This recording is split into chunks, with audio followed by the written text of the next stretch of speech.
All right, bring us back.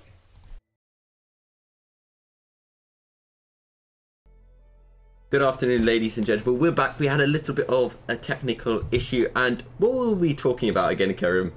Oh, I think we were talking about how it crashed.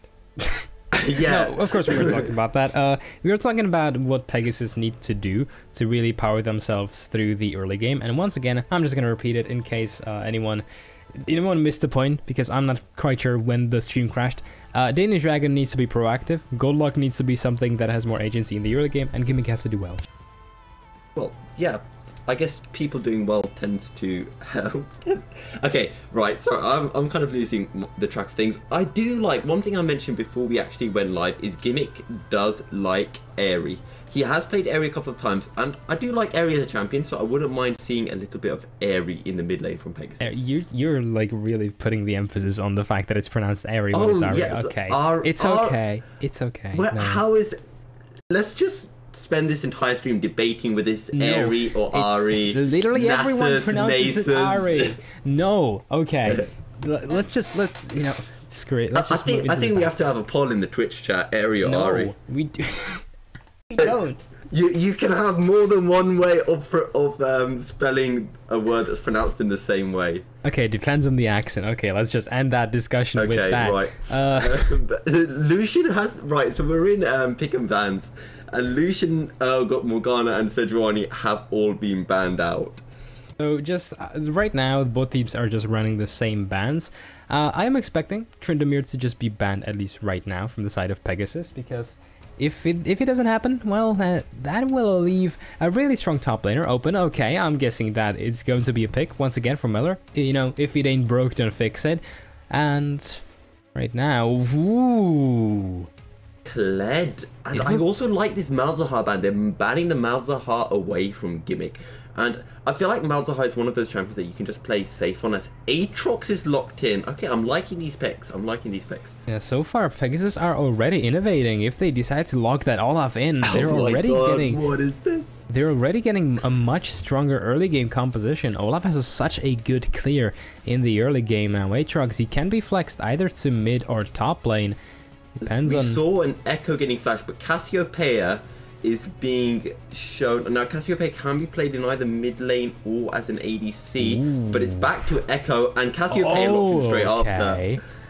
So is that... Lyra, they can put anything anywhere, and Airy. There we go. Is Airy is also picked for Pegasus.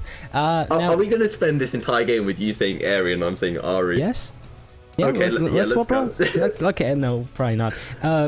Regardless, I mentioned that Pegasus, they need a stronger early game drop. They're already improving upon it. They have Gimmick on Ari. He can snowball on that champion. He will have a lot of setup in the mid lane, assuming that Gimmick can hit a charm, and in the top lane, it's also going to be relatively easy for him to get a nice little axe off and make sure that Melor cannot run away on this clan. But so far, we're just looking at a lot of action individually. Top lane is such a snowballing lane. Jungle even can go to a lot of extremes. Okay, you will see a lot of snowballing there as well, assuming that, you know, the junglers don't disconnect. And in the mid lane, well, this Cassiopeia is more of a farming champion, but with the recent playstyle that she has picked up with Lute and Echo, she can also snowball, so a really explosive game it's gonna be.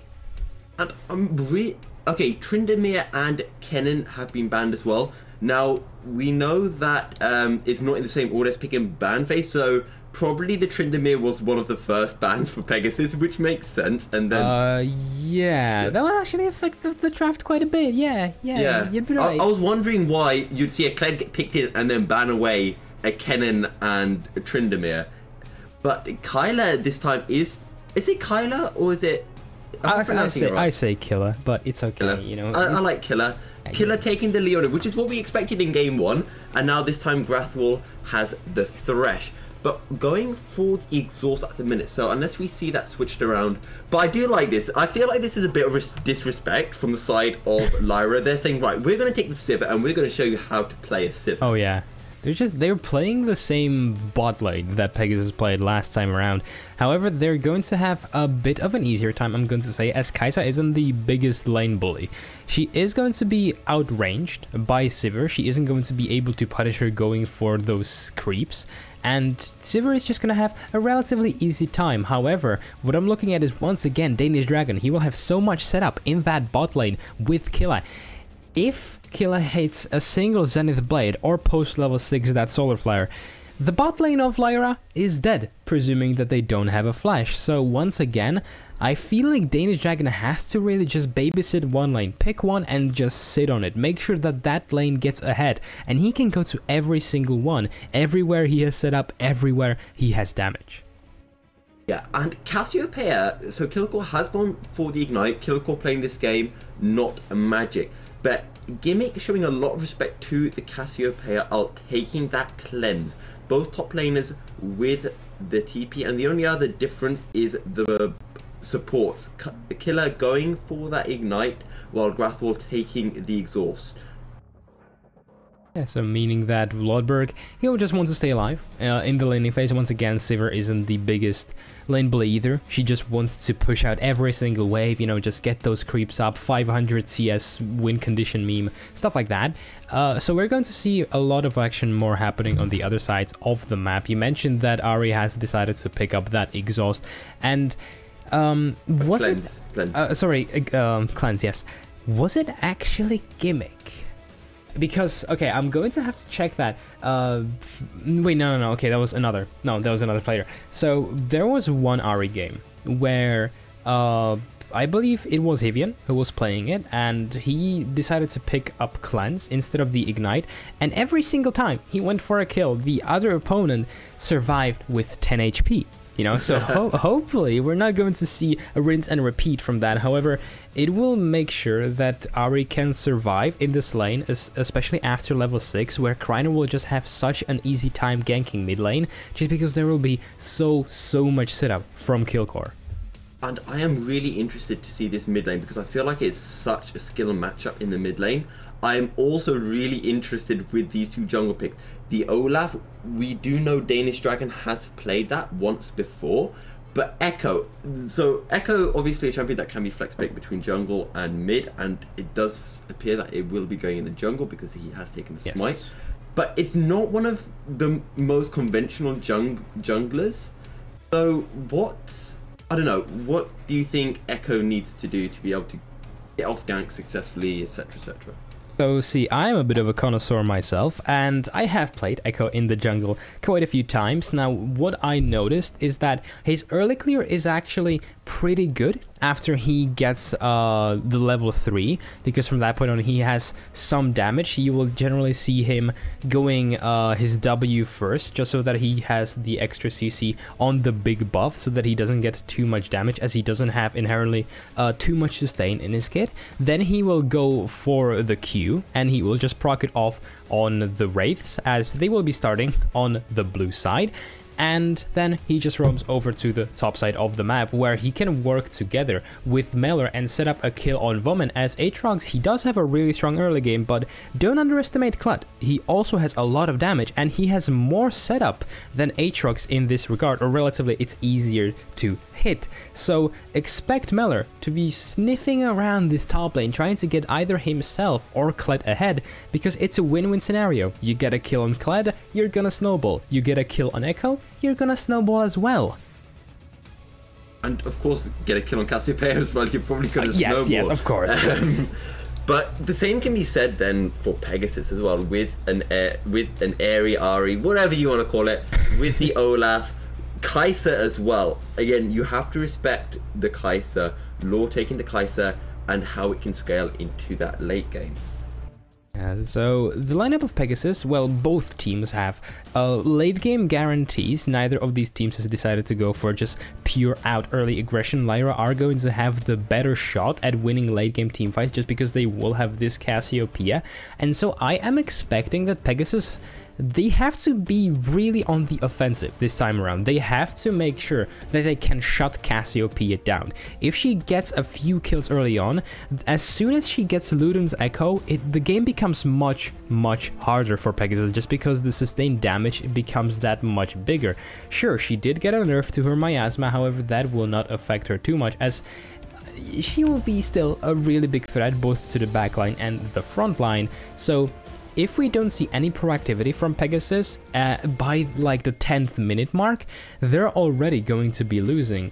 And so far from what we've seen, Lyra are just so much better at finding these early game leads, so we're going to have to see how this game plays out. Yeah, definitely. But also one thing I am kind of interested in as Killcore gets off a little bit of damage onto a Gimmick is, again, this whole roaming potential of the top laners. Mela is on Kled. Kled can split push, and he does have not only his ult, but he has the teleport to be able to get back into a team fight. Yeah, neither of the top laners opted for ignites. You can pick it on both of them, assuming that you want to snowball, so that could be a telltale sign that they don't really expect their junglers to be roaming around this top lane, and instead it's just going to be pure 1v1 action, which in that case it would determine that Danish Dragon and Quiner are going to be roaming mostly around this mid lane, where Gimmick and Killcore are going to be also duking it out. But less, they can roam, and Meller, he did a stellar job last the game, even without the TP. So he's going to have a relatively easier job now that he can just, you know, press a button and appear on the other side of the map. And both junglers starting on their red buffs. And again, I do feel like we need to watch out for this mid lane battle. And I don't know why. Would you agree that the mid lane could determine this entire game? Yes, it could. Especially whenever you're playing Ahri, you legitimately need to get ahead. Before the little mini rework, it was even more apparent. Now, I'm sorry, I'm gonna hold on to the thought is in the top lane. Yeah, we're getting a bit of a fight as Danish Dragon coming up on Mela. Can they at least get cleared off his steed? And they do. Mela will take a fair bit of damage. Is Echo able to get counter gank somewhere? No, he's just gonna keep on farming. Really important that they get the Scarl off for Meller. He's going to be so vulnerable now to this strong early game of Aatrox, and he can really look to punish him. He doesn't have Ignite, but he can still look to bully him out. Oh, Meller. And we're gonna have a bit of fight. Vomit is going to go in on Meller. Oh. Surely you have why is he knew that Skarner was about to come, not Skarner, Skarl. Yes. Yeah, Skarl was about to come back up, so he didn't commit onto Mela, but I feel like he should have tried to poke him a bit more because Mela was really low there. Well, he could have. He doesn't have the W just yet, so it's a bit more difficult. Now, once again, we don't get a break in the top lane. No, as the Electrocute is procced as well. Will he be able to drag him back in with... No, he doesn't. And he doesn't. No, he's not going to be able to. That was anticlimactic. Definitely. But Mela has to watch out for that range, though. As in the mid lane, Killcore picks up first blood, and I could tell that you were building to that. I was like, wait, what's going on? What's going on? Well, I mentioned that Ahri needs bot lane, look bot lane. Come on, let me talk. About to die. Okay. And in the top lane also, Meller is forced to flash away, and already I'm liking what Pegasus are doing, because sure, you will have that one kill sitting on Killcore, but already Danish Dragon is doing so much more than in the first game. He is running around the map, he is setting up opportunities, and he's utilizing every single lane to its fullest potential. But now, Bowman just runs away from the top lane as Kreiner rolls around. Yeah, Kreiner coming in for a gank, but I think that the Scuttle Crab vision would have picked him up. But yeah, first kill going over to Killcore, and as you said, if Killcore can get the first kill, he can scale and deal a lot of damage.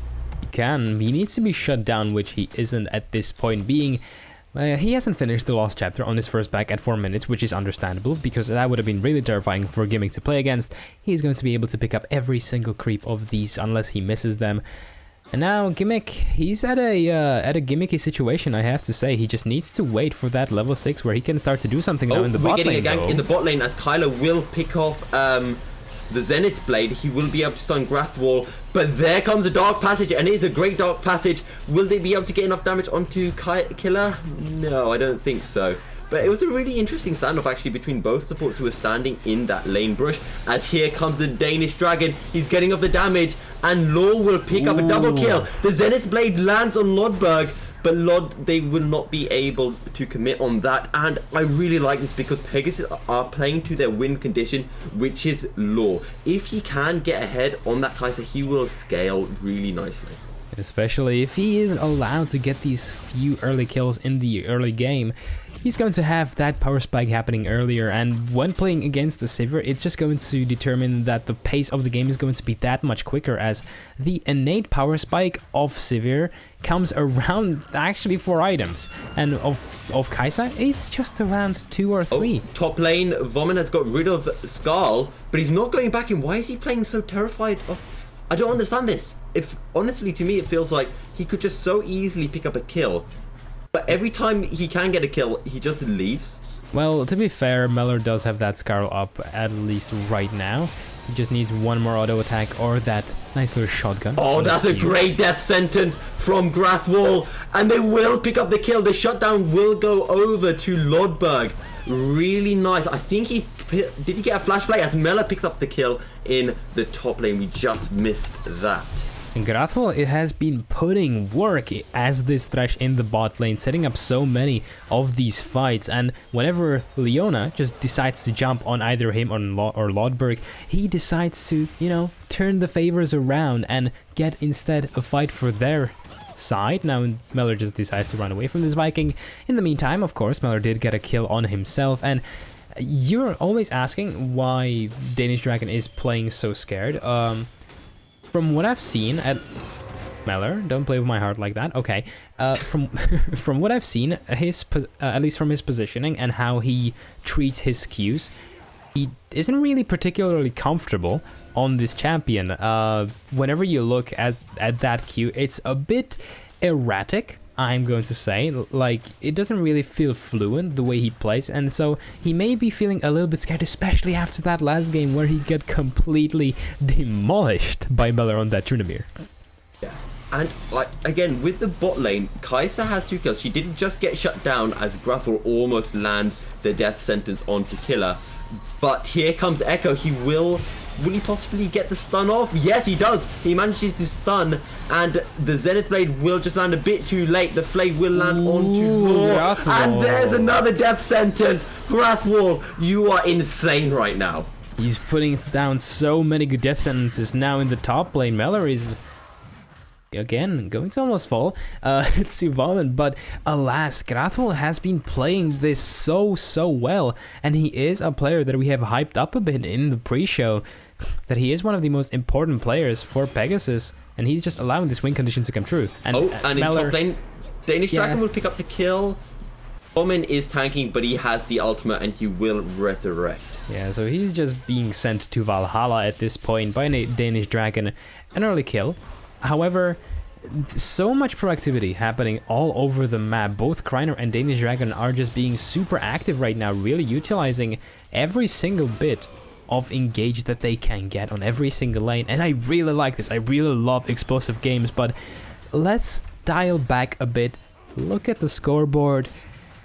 In the mid lane, there is a bit of a peculiar situation with the CS going on. Yeah, is that 40? 40, maybe my maths is slightly off, but it's 40. But here comes Meller with a charge, almost picking up Vomit, but the box or whatever it is pulls him back in. Meller trying to get Danish Dragon as well, and he actually forces them off in a 1v2. Good job by Meller. Oh, he's going to try and stop the back. He flashes in for it and he fails. Meller, is he going to die? Ragnarok is out and Danish Dragon will pick up the kill. Meller, why did you do that? That was just greedy. I suppose he forgot he wasn't playing Tryndamere at that point in time. He doesn't have that ultimate. You cannot really survive the dive like that. So he dove straight to hell, I'm going to say, in a metaphorical term, of course. Not that I wish anything upon him. However, you still have this giant CS disparity, which is causing this 1,000 gold lead, at least right now, for the side of Lyra. In the hands of Kilgore, he will be finishing up that Luden's Echo in just a bit, and as soon as he has that, Lyra can look to group up and skirmish, because Cassiopeia will be able to dish out so much damage. Yeah.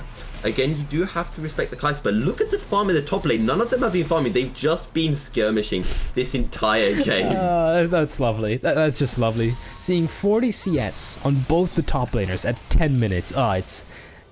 Kilgore, he's trying to get damage off on Gimmick, but he won't do a Mela. I think that we can call that a Mela. Whenever someone flash engages under turret like that, that's a Mela. Okay, I feel like Mela is... Oh, it's a death sentence from Grathwall. He gets off the flay. Lodberg, is he going to go in? And we've got a fight in the top lane as well. Too much stuff going on. I feel like, not that this would be wrong, but I feel like I'm watching a solo queue game as Danish Dragon is just trying to run away. In the meantime... Can he get out? I don't think he can. Cassiopeia with the miasma tries to get a slow, but I don't think she gets an assist for that. Well, I'm not quite sure about that, but Golak in the meantime managed to pick up another kill on this Kai'Sa, and while the gold lead is currently in the swing for Lyra, it is going to be good for Pegasus that they are getting so much gold into the pockets of Golak and this Kai'Sa, who, as you correctly determined, is going to be the biggest carry for Pegasus in this case. And I don't know why I want to call him like Yamoto Cat. Why do I want to call Vomit Yamoto Cat? I don't know.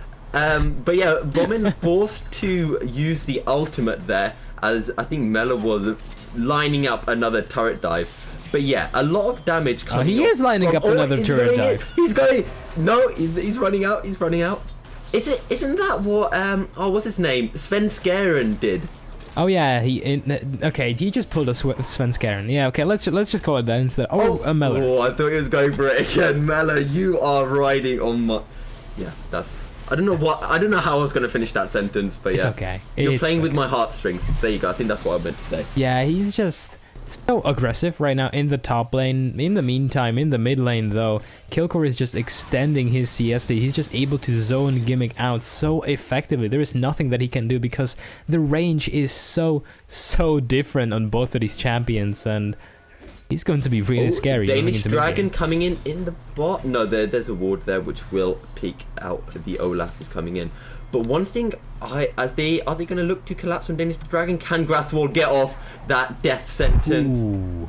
Or just... That was close. Just missing. But one thing I want to go back to is Law. Okay, he should be 3-1 or 3-0. They have pushed the Pegasus bot lane. After they got the kills, they've been too aggressive in the bot lane, which has allowed that Echo to gank. And I feel like if they had just respected the gank potential of Krina, they would be much further ahead.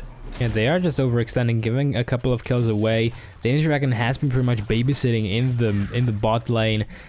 Makes sense. Again, the winning condition for Pegasus right now is good luck. He has finished that Stormraiser, so he will be dealing out a Storm.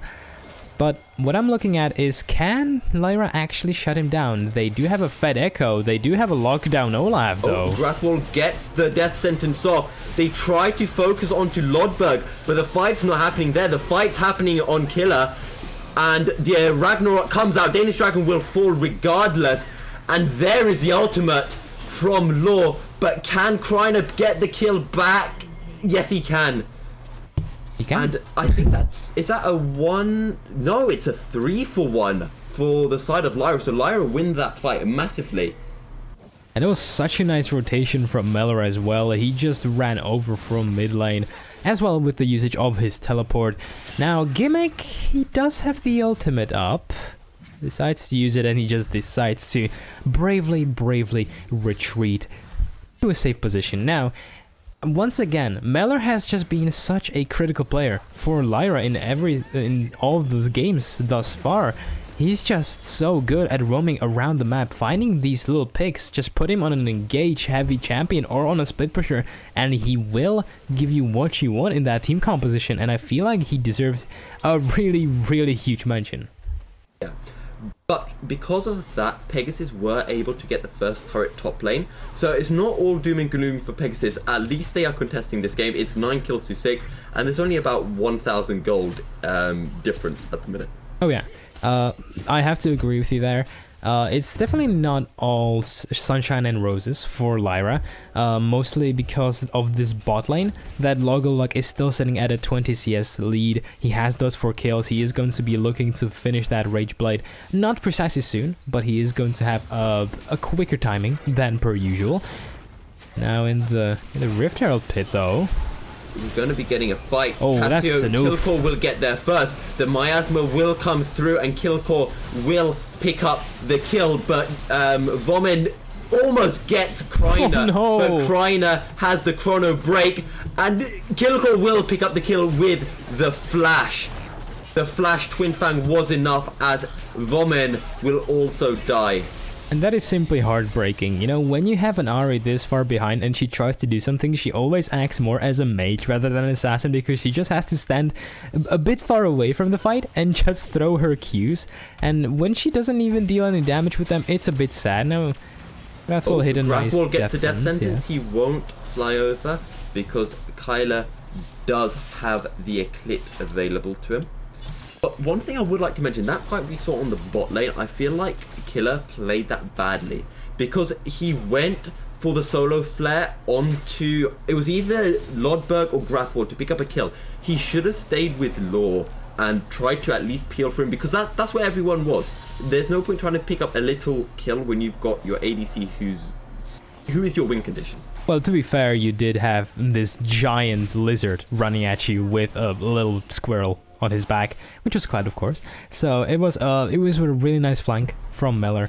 Regardless, moving on, you still have these 4 kills on Goldlog. Killa has been playing well around this Leona. It isn't the most interactive champion, of course, but so far he's been finding those engages, and he's been playing this well, as in the mid lane gimmick, he does have his ult up.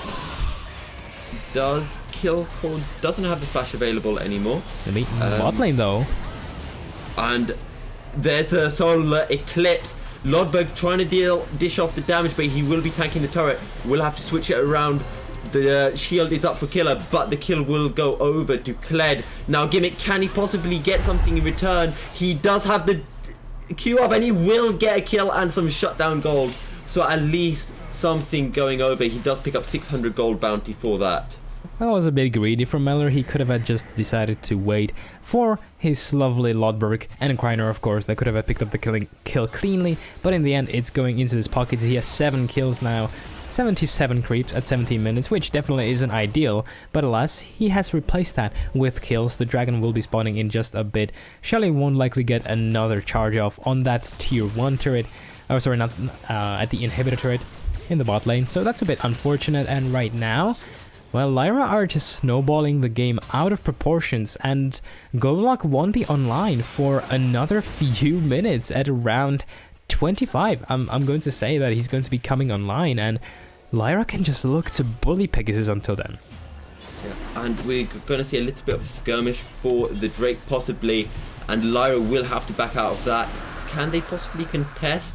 I think Kreiner, he did have the phase dive available, but rightly he didn't go in. He didn't know where the enemy team was, as Grathwall lands a death sentence, but nothing he can do with that.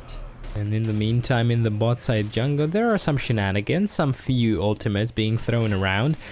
Lyra do not have this Sivir with them, so while she isn't the biggest damage dealer, it's going to still be a 4v5, however one that I feel like Lyra can definitely win out with relative ease. Yeah, the Petrifying Gaze was burnt for Killcore there, I feel like it was just to zone off Pegasus. But right now you have got Danish Dragon, he's going up trying to get off a gank on Lodberg, but Lodberg will sensibly back off there. Makes sense, he's just playing it safe, he's just farming himself up. He really needs those CS if he wants to do something. And Kaiser's going to get caught out. Law is out of this, he gets off the ult. That is a really nice killer instinct to try and get away. However, can he get away? No, Kreiner will pick up the kill. He does get the 3 stacks off. Meanwhile, Vomin has got the ultimate. That's a great death sentence by Grathwall onto Killer. Vomin will escape after using his ultimate. but he will die eventually. Lodberg getting the kill and will pick up a double kill. And that is 5 kills for nothing. An easy ace there from Lyra. And a Baron will be up in 50 seconds, but they're just going to storm through objectives right now. Well, once again, this is what happens when you have a team that is just that far ahead. Now, in the last game, Lyra had a bit of a less dominant matchup, or sorry, team composition compared to Pegasus's, and at this point, they require even less of a gold blade to be even more effective than Pegasus. They're just utilizing every single bit of that extra power spike that they have. They have those 2 items on Killcore. They have Kreiner, who has been sitting on 4 kills thus far and has added another one to his collection, and at this point it's once again just becoming so difficult for Pegasus to play, just because Gimmick got shut down in the mid lane and Vomit was unable to pick up anything in the top lane. I feel like this is almost a 5v4 because Gimmick just has no damage. He's finally got that Luden's Echo, but Killcore's got Luden's Echo, Rylai's, and he's halfway through to, oh, what is it? He's got the Haunting, guys. Yes, Alliance with Torment. He's going to be picking that up relatively soon. Silver Lining, Goldluck has picked up the mid lane turret. Oh, Grathwall is going to go for a death sentence. He did put out the Dark Passage for Lodberg, but there's 4 members of Pegasus around, so he's going to sensibly back up from that. Sensibly, of course. Oh. Again, another skirmish is blooming around in this top side jungle, and this is what Lyra can do at this point. Once again, they're just so far ahead that they can go for any opening.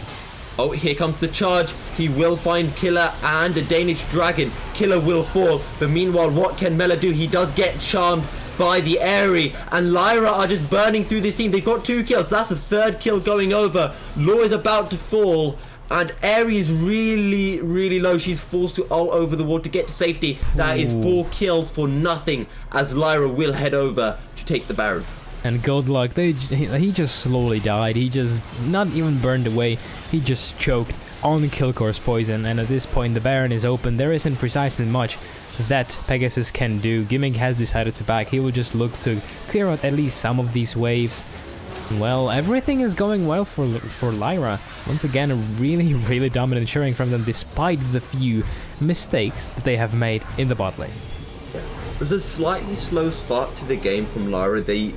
Law did get a little bit ahead, but ever since they hit the 15-minute mark, we've been able to see the well-oiled machine that is the Lyra team fighting, and they have just, to be fair, they have just completely destroyed Pegasus in that aspect.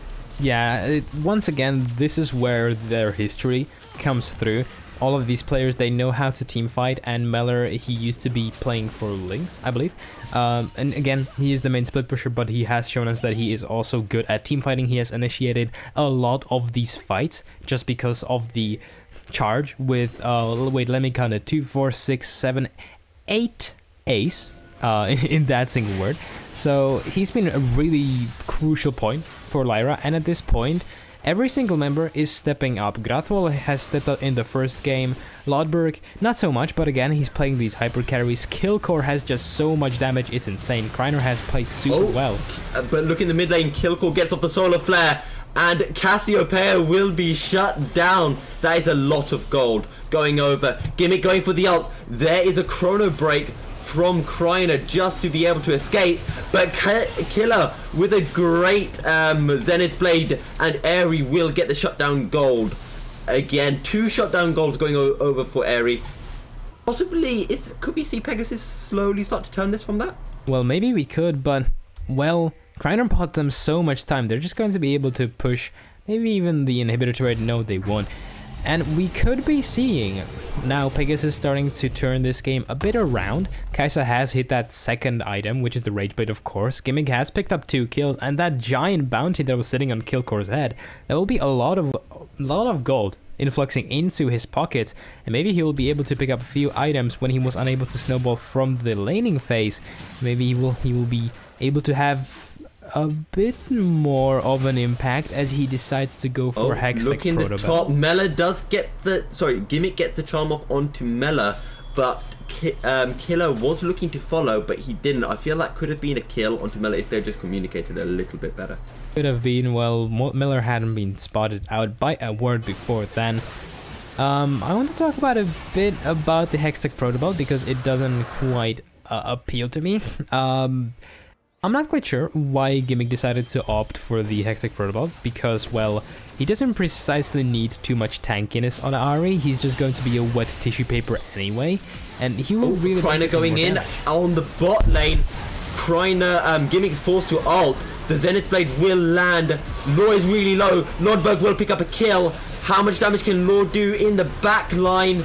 Not enough. He's going to have to back out, and that's going to be 2 kills for 1 as Vomit tries to engage to get something, but that's just practically an end, and it's 4 kills going over to Lyra, and Pegasus will only have 1 kill to them. Fighting a control mage in a closed-off environment doesn't sound like the best of options that you can get for your team fights, especially if you're behind, and that is precisely what Pegasus decided to do. They were in a choke point, they couldn't move, Miasma had been put down, and Killcore just shredded through every single member. Now, Lyra are in the base. They decided not to go for the Nexus turrets. Instead, they'll be clearing out the inhibitor turret in the top lane instead, just really methodically dismantling the base of Pegasus. So that is 1 inhibitor down and 1 inhibitor turret down, which means that the Kled split push now should be... It has to be respected. And Baron, how soon until Baron is up? I don't think it's a few too minutes. long. A few minutes, yeah. So it was picked up around 22, so it should be around 27, I believe, just spawning up. So just around 2 minutes. It's okay, you know, not too terrifyingly long. In the bot lane, you know, or sorry, in the bot side of the map, you will also have that Cloud Drake. Not the best one, of course, especially not this late in the game. So, you mentioned the special Hydra. Oh, sorry, not Hydra. Serenity Gaming Drake, which was the Infernal first. Well, I suppose we can coin a new word, which is the Lyra one, which is just 3 Cloud Drakes in a row. Yeah. So it's silver lining again for Pegasus, but once again, Lyra are just so far ahead that it's going to be really difficult for Pegasus to do anything. If we look around the red buff, Mela getting off an engage onto Killer. Killer, it will burn off the Solar Flare, but it's not going to be enough. Now Gimmick running for his life. Will he be able to get out? The charge coming out will land onto Danish Dragon, but they just don't have enough damage to force it. I feel that they can just go for that top inhibitor now. You can definitely go for that inhibitor. It is completely undefended. The entirety of the lineup of Lyra just marching by. Miller is forced off of that Scarl, which is really huge. He cannot now really engage in a satisfactory manner, I am going to say. And maybe Pegasus can just hold him off for a bit. Gimmick dies from the poison from Killcore. That is, sorry, not Killer. Gimmick dies, and there's a death sentence onto Danish Dragon. Lyra, surely they can end now. It's only Vomit and Killer up, and they don't exactly have the most damage in the world. Yeah, in the meantime, Goldlock just got obliterated by Killcore. He flashed and onto Killcore him. Trying to engage onto Mela, almost gets the kill, but Scarlet is back up in time, and Lyra will close out the game 2-1 as a death sentence from Grathwell right at the end kills Vomit inside the Nexus. But the final Nexus turret is down, and the Nexus will be falling now as Lyra will clear out the game 2 games 2-0 against Pegasus. And with this, Lyra reaffirmed themselves as one of the strongest teams in Division 2. They will be sitting at the top of the leaderboard right now. Unfortunately for Pegasus, they will be still at the very bottom of the standings with 0 points. Lyra, they played a very coordinated game. If you look at the kill participation, 25 of those kills had been assisted by Grathwell, so that is something to look at. The entirety of Lyra's lineup, as soon as they started to group up, they just showed us that they, you know, they're really good at team fighting. Who would have thought when this was their only viable playstyle for a really long time? Killcore showed us that he can bully out, I'm going to say, an inferior laner. Sorry if that really offends anyone. But he had a good matchup and he utilized it to its fullest potential. And in the end, there was really nothing that Pegasus could do, just because you had this giant team-fighting monster of Cassiopeia so fed when you wanted to team-fight yourself. So, you know, it got cancelled out and Lyra just took the game very convincingly. However, on a positive note for Pegasus, they are still on 0 points, but I feel like that was a half good showing. They showed some promise, especially with their bot lane. It was ahead, but I feel like they just got a bit overconfident just in a couple of plays. it could be overconfidence, or it could also be on the back of the fact that Kreiner in the end decided to pay a visit to the bot lane more than enough times to put Lodbrok and Grathwol back on track. Really nice plays all around from the side of Lyra. Now, I'm not sure if we're going to be getting an MVP vote. If we are, then, you know... who would you give MVP then to, for both teams? Who I would put it to? So, I'm going to be putting it to... let's see. I would give it to Meller, just because of how he subverted my expectations of it. So far, he hasn't really been able to be the strongest link of Lyra, and as such, I had a lot of questions for him going into these two games, and I feel like he has answered all of them positively. He has showed us that he is a strong split pusher. He can also play champions like that Clyde who are really good at both snowballing and setting up the engages. Sure, there were missteps, there were misplays, there were mistakes, but in the end, they came out on top, and well, really well played from Eller. So yeah. Yay. Yeah, that's the unofficial MVP award, because it doesn't seem that we're getting a link. And I feel for Pegasus, it has to go over to Law, because he was, considering his entire team semi-fed in game 1, he was the only one who hadn't died. He was creating at least some kind of pressure, and even in this game, he was the one who was ahead for the team until Kreiner turned up and, as you mentioned, put Lodbrok and Grathwol back on track. I also feel that a shout out does have to go over to Grathwol, because he played really well, on the Leona in game 1 and on the Thresh in this game. Some of his death sentences were so clutch and really helped turn the game around, especially in those early moments of the game. Yeah, Grathwol also set up a lot of these early game and mid game fights through which Lyra just managed to snowball. He also was the biggest reason why the vision control was so good for Lyra as well, which also enabled them to get a lot of skirmishes. And the fact that Pegasus couldn't just go behind their lines and just farm up and just turn the game around from there. We didn't see a 20-minute game, or less than that, but that's acceptable. We have seen less than 30 minutes game for both of them. And ladies and gentlemen, I believe that this will be it from us. Don't go anywhere though, or at least return after 1 hour, because it ain't it from us, at least for tonight. In an hour, we will be hosting another game, which will be Crater playing against Tane. It's going to be an interesting matchup. I'm going to have fun casting it. Together with me, it's going to be, I believe, Kachka. I believe, hopefully. Because Lyra have moved to the top of the standings with 12 points now, but Tane can match them and also join first equal if they can also get a 2-0 win. Both teams have just got 2-0 wins so far, so I'm looking forward to Lyra playing Tane, which I think is it's not next week, but it's in a couple of weeks. Yeah, I believe it is in 2 weeks. It's going to be a really hype matchup, but for us to get there, we're going to have to watch Tane see... What? We're going to have to watch Tane and see if they're going to be able to get to the tops of the standings themselves first. So, ladies and gentlemen, please make sure that you're well fed, well hydrated, stuff like that. Join our Discord if you haven't already. We have a Facebook, we have a Twitter, and we have also YouTube, surprisingly enough, where we have all of the VODs of these streams. And well, my name has been the lovely Karim. His name has been Well Balanced Breakfast. Also named as Milky Cereal, and that's it from us. We'll see you later. Thanks, guys.